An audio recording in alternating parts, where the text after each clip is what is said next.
With the YouTube adpocalypse still looming over many channels, if you want to support this one, check out my Teespring store for the latest merch.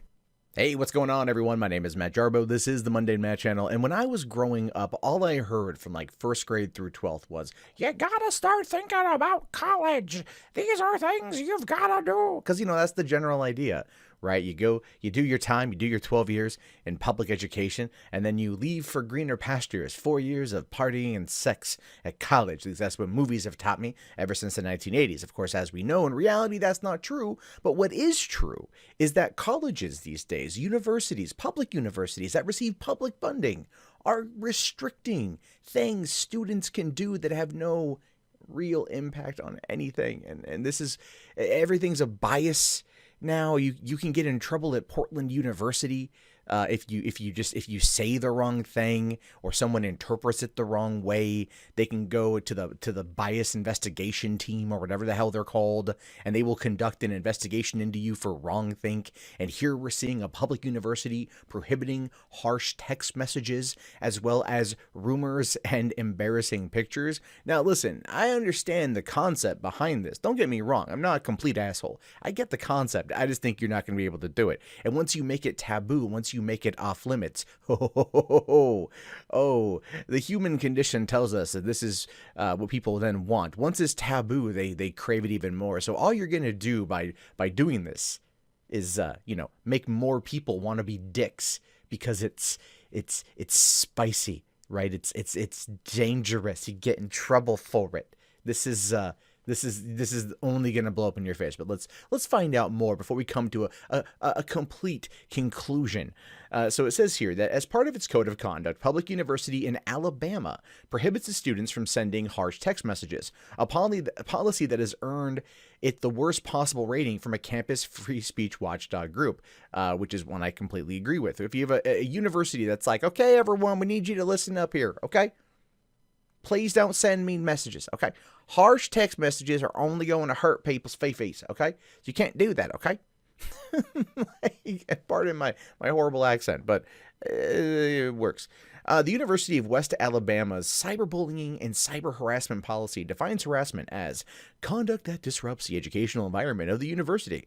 Conduct at the university is defined as harassment includes harsh text messages, emails... harsh text messages or emails, rumors sent by the email, or posted on social networking sites, and embarrassing pictures, videos, websites, or fake profiles. Okay, so no catfishing, for one. That's good. I can agree with that. Catfishing is bad. All right. But, people speculate. They talk a lot of shit. You're basically, let's summarize it. You're basically telling students, no shit talking. Can't do it. Not going to happen. And that's only going to make them go, did you hear what Deborah did? She dipped her tampon in wax and made it a waterproof dildo. Like, that's what's going to happen. You're going to hear those kind of comments. I don't know if Barbara actually did that or if that's a real thing. I just made it up.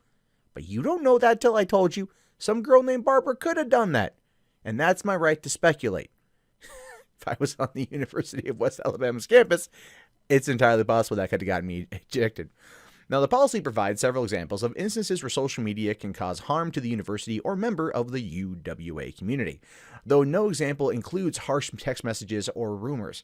Of course, because they like to use this kind of this kind of false equivalence, right? Where it's a lot of whataboutisms, kind of all under one umbrella of bullshit, and it's just like, oh no, these things could happen. Yeah, but you're also but you're not giving specific examples of these things over here. Don't mind that. That's behind the curtain. It's underneath the umbrella. You should know better than to send false rumors.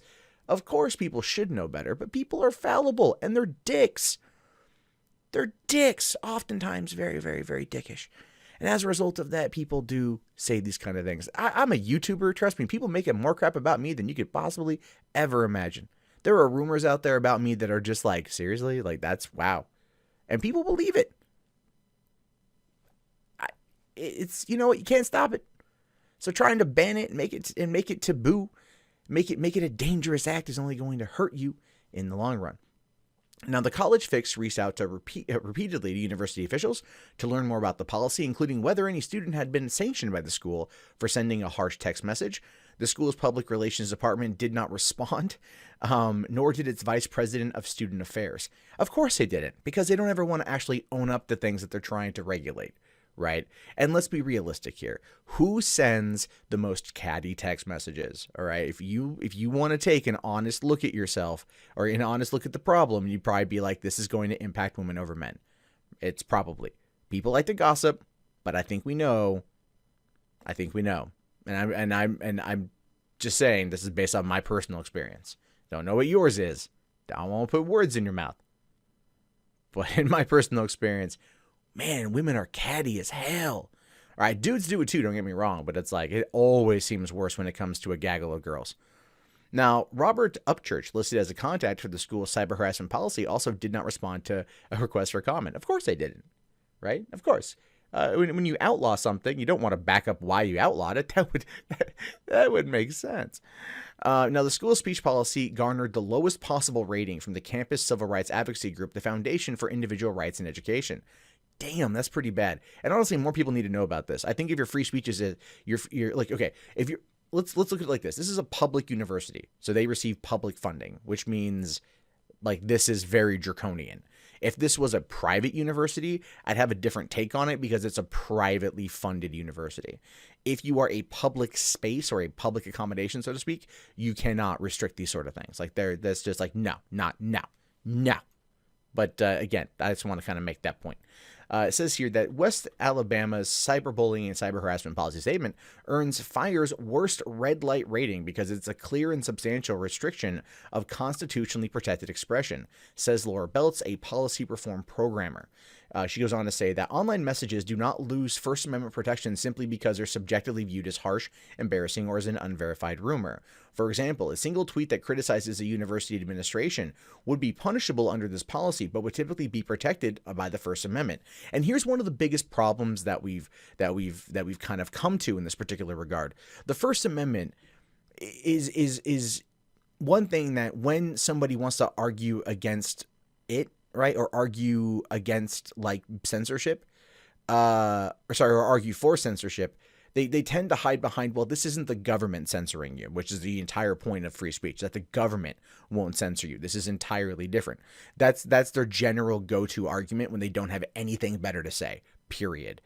In this particular regard, since it's a public university and they receive government funding, I like to think that it does kind of fall underneath that particular line. So yeah, Laura Beltz here is completely correct. A tweet criticizing the administration, right, or criticizing the president, the dean of the college or whatever, it's like, he looks like a duty head or some such shit, is going to get this person expelled from campus, right? Like, I mean, that would be a harsh punishment, but yeah.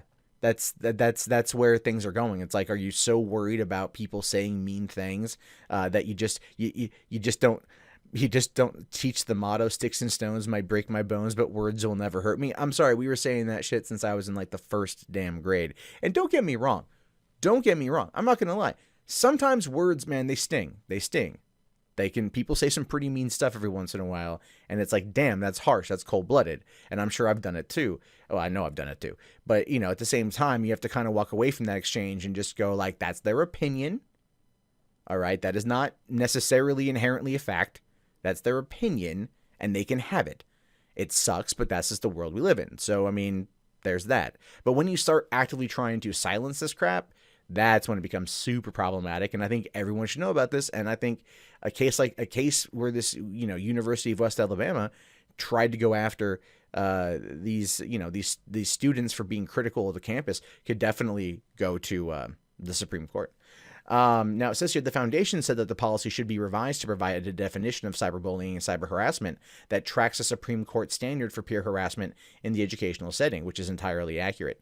It goes on to say here that the standard requires conduct to be so severe, pervasive, and objectively offensive that the individual is effectively denied equal access to the university's resources and opportunities. Far from a single harsh text or embarrassing email, by revising the definition this way, the university can respond to conduct that prevents a student from receiving his or her education without infringing on protective speech. And yeah, I mean, it's it's ridiculous that they haven't looked at that from that perspective. It should hear that the standard should be conduct that is so severe, pervasive, and objectively offensive that the individual is effectively denied equal access to the university's resources and opportunities. That should be the standard. I'd also love to see an example of that standard, just so I'd have an idea in my own head as to what exactly that is. But it had to be pretty harsh to get to that point, right? But an email or a tweet or a text or a rumor is ultimately not going to do the damage that they're trying to claim that it will. Don't get me wrong. I just want to be fair here, being the objective person that I try to be.